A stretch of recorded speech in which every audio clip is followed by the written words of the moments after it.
வணக்கம். நான் உங்கள் ஜெயா. நம்ம இப்போ இந்த வீடியோவில் த கெலிலியன் மினிஸ்ட்ரி, அதாவது the gospel according to Saint மார்க்கில் இருக்கிற பார்ட் 1 உடைய கதையை பார்க்கலாம் வாங்க. இந்த பார்ட் 1ல் வந்து இயேசுநாதர் கலிலியில் நடத்தின அற்புதங்களை பற்றி தான் எழுதியிருக்காரு. ப்ரொலாகில் வந்து இந்த ஓல்ட் டெஸ்ட்மெண்ட்டில் இந்த ப்ராஃபிட்ஸ்லாம் வந்து என்ன ப்ராமிஸ் பண்ணியிருந்தாங்களோ அதை பற்றியெல்லாம் சொல்லிவிட்டு ஜான் த பேப்டிஸ்ட் வந்து மக்கள்கிட்ட சொல்கிறாரு, உங்களுடைய பாவங்களுக்கு நீங்கள் பாவ மன்னிப்பு கேளுங்க அப்படின்னு சொல்லிட்டு, அதுக்கப்புறம் வந்து இயேசுவை கடவுளுடைய குழந்தையாகவும் சேவகனாகவும் வந்து அவர் அறிமுகப்படுத்துகிறாரு. அவர் தான் வந்து ஜீசஸை பேப்டைஸ் பண்ணுறாரு. அவர் பேப்டைஸ் பண்ணும்போது மேலே ஹெவன்லேருந்து ஒரு குரல் கேட்குது, இவர் தான் கடவுளுடைய மகன் அப்படின்ற குரல். இதன் மூலமாக வந்து எல்லாருக்குமே உறுதியாகுது இயேசு தான் வந்து கடவுளுடைய மகன்னு. இந்த பேப்டிசம் வாங்கிட்ட அப்புறம் இயேசு வந்து ஒரு பாலைவனத்தில் போய் ஒரு 40 நாள் வந்து தியானம் செய்கிறாரு. அந்த நேரத்தில் வந்து சாத்தான் வந்து அவருடைய மனசை வந்து கலைக்க பார்க்குது. இந்த 40 நாளுக்கு அப்புறம் இயேசு வந்து அவருடைய அற்புதங்களை கலில ஆரம்பிக்கிறாரு. அவர் வந்து சைமன், ஆண்ட்ரூ, ஜேம்ஸ் அப்புறம் ஜானை வந்து அவருடைய சீடர்களாக வந்து ஏற்றுக்கிறாரு. கேப்பர்நாமில் வந்து அவர் வந்து சைனக்லோகில் வந்து சொல்லி கொடுத்துட்டுருக்கும் போது ஒரு மனுஷனுக்கு வந்து கெட்ட ஆவி வந்து பிடிச்சிடுது. அப்போ அவர் என்ன பண்ணுறாருன்னா, அவர் அந்த ஆவியை வந்து உடம்புலேருந்து விலக்கி அவனை வந்து குணப்படுத்துகிறாரு. இந்த செய்தி வந்து உடனே எல்லா இடத்துலையும் பரவுது. அதுக்கப்புறம் இயேசுநாதர் வந்து சைமனோட வீட்டுக்கு போகிறாரு. அங்கே அவருடைய மாமியார் வந்து உடம்பு சரியில்லாமல் படுத்துக்கிட்டு இருக்காங்க. இயேசுநாதர் அவங்களோட கையை எடுத்து அவங்கள உட்கார வைக்கிறாங்க. உடனே அவங்க எழுந்து ஒன்றுமே இல்லாத மாதிரி உடம்பு முழுசாக குணமாயிட்டு எல்லா வேலையும் செய்கிறாங்க. வந்தவங்க எல்லாருக்குமே வந்து உணவு தயாரித்து தராங்க. அதுக்கப்புறம் அவர் கலிலேயில் நிறைய இடத்துக்கு போகும்போது ஒரு இடத்துல வந்து ஒரு குஷ்டரோகி வந்து அவர்கிட்ட வந்து சொல்கிறாரு, நீ நினச்சா என்னை வந்து குணப்படுத்தலான்னு. இயேசுக்கு வந்து அவருக்கு தன் மேலே எவ்வளோ நம்பிக்கை வச்சுருக்காருன்றதுனால அவர் வந்து தொட்டுட்டு, ஆமாம் எனக்கு பிடிச்சிருக்கு, நீ குணமாயிடுவே அப்படின்னு சொன்ன உடனே அந்த தொழுநோய் வந்து அவர் விட்டு போயிடுது. அவர் குணமாயிடுறாரு. இப்போ திரும்பி கேப்பர்நாமில் வந்து நிறைய பேர் வந்து இயேசுவோட வீட்டுக்கு வந்து அவர் பேசுறது கேட்டுன்னு இருக்காங்க. துளி இடம் கூட இல்லை. அப்போ என்ன ஆகிடுதுன்னா, பேரலைஸ், அதாவது கை கால் விழுந்த ஒரு பக்கவாதம் வந்த ஒருத்தரை வந்து அவரோட நண்பர்கள் அழைச்சின்னு வராங்க. ஆனால் அவங்களால வந்து அவ்வளோ மக்களுக்கு நடுவில் இயேசுநாதர்கிட்டயே போக முடியல. அதனால் அவங்க என்ன பண்ணுறாங்கன்னா, கூரை மேலே ஏறி கூரையை பிரித்து ஒரு கட்டிலில் வச்சு அவரை கீழே இறக்குறாங்க.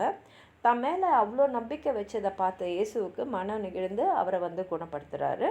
லெவின்றவர் வந்து கேப்பர்னியாமில் இருக்கக்கூடிய ஒரு டேக்ஸ் கலெக்டர், அதாவது வரி வசூலிக்கிறவர். அவர் வந்து இயேசுப்பால் ஈர்க்கப்பட்டு அவருடைய சீடர் ஆகிறாரு. ஒரு சமயம் லெவி வந்து அவருடைய வீட்டில் வந்து அவருடைய பிஸ்னஸ் பார்ட்னர்ஸ்க்கெலாம் வந்து ஃப்ரெண்ட்ஸ்க்கெலாம் வந்து ஒரு விருந்து வைக்கிறாரு. அப்போ இயேசுவும் அங்கே வராரு. இயேசுவை அந்த மீட்டிங்கில் பார்த்த உடனே எல்லாரும் ரிசப்ஷனுக்கு வந்திருக்கியேன்னு சொல்லிட்டு அவரை கிண்டல் பண்ணும்போது, நல்லா இருக்கிறவங்களுக்கு, ஆரோக்கியமாக இருக்கிறவங்களுக்கு வந்து மருத்துவர் தேவையில்லை, ஆனால் உடல்நல சரியில்லாதவங்களுக்கு தேவை. அதே மாதிரி நான் இங்கே வந்தது சரியான பாதையில் போகிறவங்களுக்காக இல்லை, பாவம் செய்கிறவங்களுக்காக அப்படின்ற பதிலை இயேசு சொல்கிறாரு. சபத் அன்னைக்கு பார்த்திங்கன்னா இயேசுநாதர் வந்து கை வந்து பக்கவாதம் வந்த ஒருத்தரை வந்து எல்லாரும் முன்னாடி நிற்க வச்சு அவரை குணப்படுத்துகிறாரு. இந்த பார்சிஸ்லாம் பார்க்குறாங்க. அப்போது வந்து இவர் வந்து வெறும் வந்து தான் வந்து வெறும் பிரச்சாரம் மட்டும் செய்யலை, நான் தான் கடவுளுடைய மகன் அப்படின்றத நிரூபிக்கிறாரு. அதுலேயும் வந்து சபத்தனி கூட நான் தான் வந்து கடவுள் அப்படின்றதையும் எல்லாருக்கும் வந்து சொன்ன உடனே இந்த பார்சிஸ் என்ன பண்ணிடுறாங்கன்னா, சரி இவர் எப்படியாவது வந்து ஹெரோடன்ஸோடு சேர்ந்து கொன்னுடணும் அப்படின்னு சொல்லிட்டு ஹெரோடன்ஸ் சேர்ந்து பிளான் பண்ணுறாங்க. இயேசுநாதர் எங்கே போனாலும் அவர் பின்னாடி வந்து பெரிய கூட்டமே போகுது. போகிற இடத்துலலாம் யாருக்கெல்லாம் உடல்நிலை சரியில்லையோ அவங்களெல்லாம் வந்து இயேசு வந்து குணப்படுத்துகிறாரு. இயேசு வந்து அவரோடு எப்போதும் இருக்கிறதுக்கு 12 மக்களை வந்து தேர்ந்தெடுக்கிறாரு. அவங்களுக்கு வேண்டிய ஸ்பிரிச்சுவல் ட்ரைனிங்கை அவரே கொடுக்குறாரு. அவருடைய படிப்பினையை வந்து அவங்க உலகம் முழுக்கும் போய் அந்த காஸ்பெல்ல அவங்க ப்ரீச் பண்ணணும் அப்படின்றது தான் அவருடைய எண்ணம்.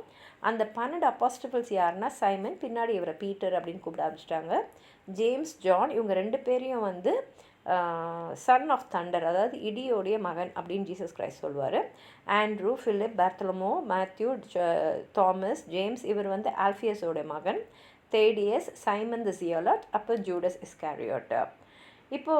அப்போ வந்து சில டீச்சர்ஸ் ஆஃப் த லா, அதாவது வந்து சட்டத்தை வந்து சொல்லிக் கொடுக்குறவங்க, அவங்க அங்கே வராங்க. வந்துட்டு ஜெருசலத்தில் வந்து கலீலியோவுக்கு வரும்போது அவங்க ஜீசஸை பார்த்து உன்னை வந்து சாத்தான் பிடிச்சிருக்கு, சாத்தான் வந்து உன்னை வந்து உன்னுக்குள்ளே இருக்குது அப்படின்னு சொல்லும் போது, அதனால தான் வந்து உன்னால் மற்றவங்கள வந்து ஏதாவது பேய் பிடிச்சதுன்னா உன்னால் திருத்த முடியுது. ஏன்னா சாத்தான் வந்து டீமன்களுடைய அரசன். அதனால் வந்து உன்னால் மற்ற சாத்தான்களை திருத்த முடியும்னு சொல்லும் போது, ஜீசஸ் அவங்கக்கிட்ட பேரபிள்ஸ்லாம் சொல்லிட்டு கேட்குறாரு, எப்படி சாத்தானே இன்னொரு சாத்தானை திருத்த முடியும்?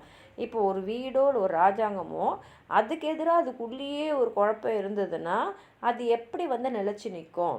இந்த மாதிரி வந்து கடவுள், அதாவது ஹோலி ஸ்பிரிட்டை எதிர்த்து நீங்கள் எதுவும் வந்து தப்பாக பேசாதீங்க, இது பிளாஸ்பமி, இதுக்கு உங்களுக்கு மன்னிப்பே கிடைக்காது, கடவுளையே நீங்கள் பழிக்கிறீங்க அப்படின்றத இவர் வந்து சொல்கிறாரு.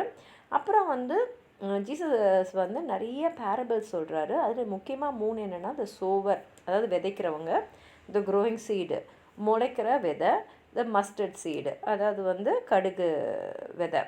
அதை வந்து அவர் எதோடு ரிலேட் பண்ணுறாருன்னா கடவுளுடைய சொல்.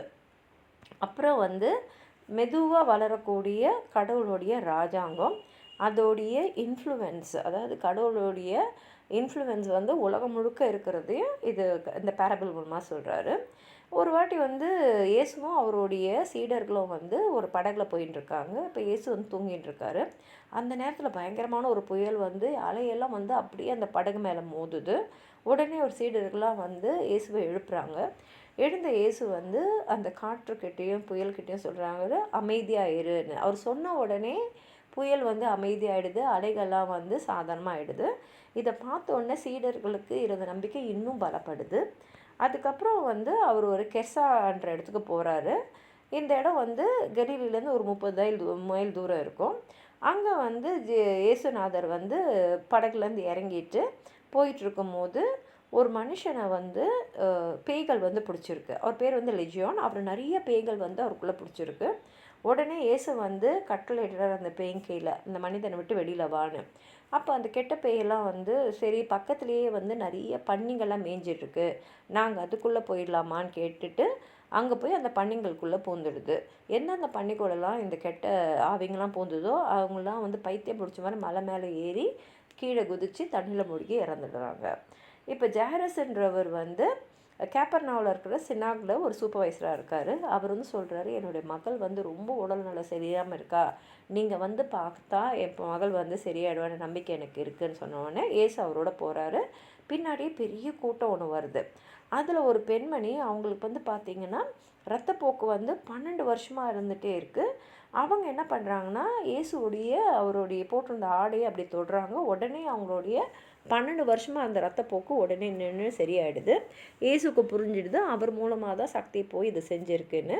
அந்த பெண்மணி வந்து அவர் மேலே வச்சிருந்த நம்பிக்கையில் தான் அவர் ஆடையை தொட்டால் கூட நான் சரியாயிடுவேன்னு நினச்சி தொட்டிருக்காங்க. அவங்க வந்து சரியாயிட்டாங்க. இவங்க போய்கிட்டே இருக்கும்போது ஜைரஸஸ் ஒரு வீட்டிலேருந்து ஒருத்தர் வந்து சொல்கிறாரு, உங்களுடைய மகள் வந்து இறந்துட்டான்னு. ஆனால் இயேசுநாதர் அதை கேட்டப்புறமா அவர் தொடர்ந்து அந்த வீட்டுக்கு போயிட்டே இருக்கார். அங்கே போனோடனே இறந்த அந்த பொண்ணோட கையை எடுத்து சொல்கிறாரு, சின்ன பெண்ணு நான் சொல்கிறேன் எழுந்துருன்னு. உடனே அந்த பொண்ணு எழுந்து அப்படி நடக்க ஆரம்பிச்சிடறான்.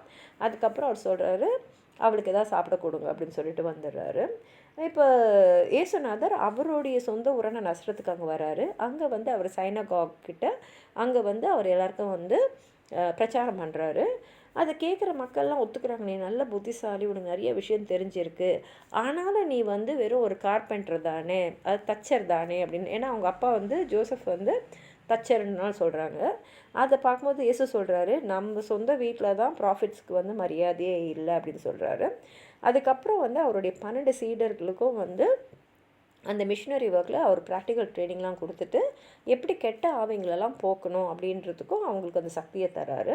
இப்போ ஜான் த பேப்டிஸ்ட் என்ன பண்ணுறாருன்னா, ஹெராய்டஸ், அதாவது அவருடைய சகோதரர் ஃபிலிப்ஸோட மனைவி வந்து திருமணம் பண்ணிக்கிறாரு. ஹெராய்டை திருமணம் பண்ணுறதுக்காகவே ஹெராய்டஸ் வந்து ஃபிலிப்பை விட்டு டைவர்ஸ் பண்ணிட்டு வந்துடுறாங்க.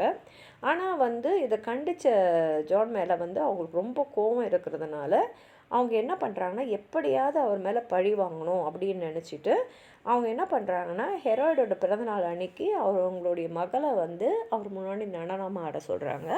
அந்த நடனத்தில் ரொம்ப மகிழ்ச்சி அடைஞ்ச ஹெராய்டு என்ன பண்ணிடுறாருன்னா, நீ என்ன பரிசு சொன்னால் கேளு, நான் உனக்கு தரேன் அப்படின்னு சொல்லிடுறாரு. அரசர்லாம் ஒரு வார்த்தை சொன்னால் அவங்க காப்பாற்றணும்.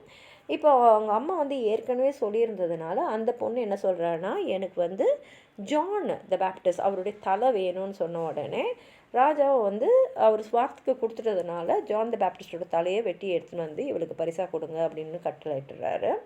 இப்போ வந்து ஒரு நாள் வந்து இயேசு வந்து அவர் எல்லா மக்களுக்கெல்லாம் பேசிக்கிட்டே இருக்கார். ராத்திரி சாயங்காலம் முடிஞ்சு ராத்திரி ஆகிடுது, ரொம்ப நேரமாகிடுது. எல்லாரும் உட்காந்துட்டு அவர் பேசுறதை கேட்டுகிட்டே இருக்காங்க. இப்போ வந்து அவங்களுக்கு எதாவது சாப்பிட கொடுக்கணும்னு நினச்சிட்டு அவருடைய சீடருக்கு கீழே சாப்பிட்றதுக்கு எதாவது எடுத்துன்னு வாங்கும் போது அவங்க வந்து வெறும் 5 ரொட்டியும் 2 மீனும் தான் இருக்குதுன்னு சொல்லிட்டு எடுத்துன்னு தராங்க. ஆனால் அங்கே நிறைய பேர் இருக்காங்க. ஆனால் இயேசுநாதர் அதை வந்து தொட்டு ஆசீர்வாதம் பண்ண உடனே அந்த ரொட்டியும் மீனும் வந்து பல மடங்கு ஆகிடுது. அங்கே இருக்கிறவங்க எல்லாம் திருப்தியாக சாப்பிட்டு மிச்சம் இருக்கிறத ஒரு 12 கூடையில் வந்து எடுத்துன்னு போகிற அளவுக்கு அவ்வளோ நிறையா இருந்தது. இந்த அதிசயங்கள்லாம் அவர் வந்து அந்த மக்கள் மேலே இருந்த அன்போடு செஞ்சதோடு இது மூலமாக வந்து மக்கள் வந்து உண்மையை தெரிஞ்சுக்கணும் அப்படின்றத அவர் விரும்பினார். அதுக்கப்புறம் வந்து ஒரு வாட்டி வந்து அவருடைய சீடர்கள்லாம் வந்து பெத்சைடாக்கு போகும்போது இயேசு வந்து பிரார்த்தனை செய்யறதுக்காக மலைக்கு போயிருந்தார். இப்போ அந்த சீடர்கள் போயிட்டே இருக்கும்போது நடுவில் பார்த்தீங்கன்னா பயங்கரமாக காற்று அடிச்சுது. உடனே அவங்க வந்து பயந்துட்டாங்க. இதை பார்த்து இயேசு வந்து அந்த தண்ணி மேலே நடந்து அவங்க கிட்ட போய் அந்த தண்ணியை வந்து நிதானப்படுத்தினார். இவங்க பயத்தில் வந்து அலறினாங்களே தவிர அவங்களால ஒன்றும் பண்ண முடியல. இயேசு வந்து அவங்கள சமாதானப்படுத்தி அவங்கள திரும்பி வந்து அந்த படகுல வந்து பத்திரமா எடுத்துன்னு போகிற மாதிரி பண்ணார். இத்தோடு வந்து இயேசுவோட அற்புத மகிமைகள்லாம் கலிலேயில் நடந்ததை பார்த்துட்டோம். அடுத்தது நம்ம அடுத்த பாட்டில் பார்க்கலாம். உங்களுக்கு ஏதாவது சொல்லணும்னு நினச்சிங்கன்னா கீழே இருக்கிற கமெண்ட் பாக்ஸில் எழுதுங்க. இந்த வீடியோவை ஹைப் பண்ணுங்கள், அப்போ தான் நிறைய பேர் இந்த வீடியோவை பார்ப்பாங்க. இந்த வீடியோவை லைக் பண்ணுங்கள், உங்கள் ஃப்ரெண்ட்ஸோடு ஷேர் பண்ணுங்கள்.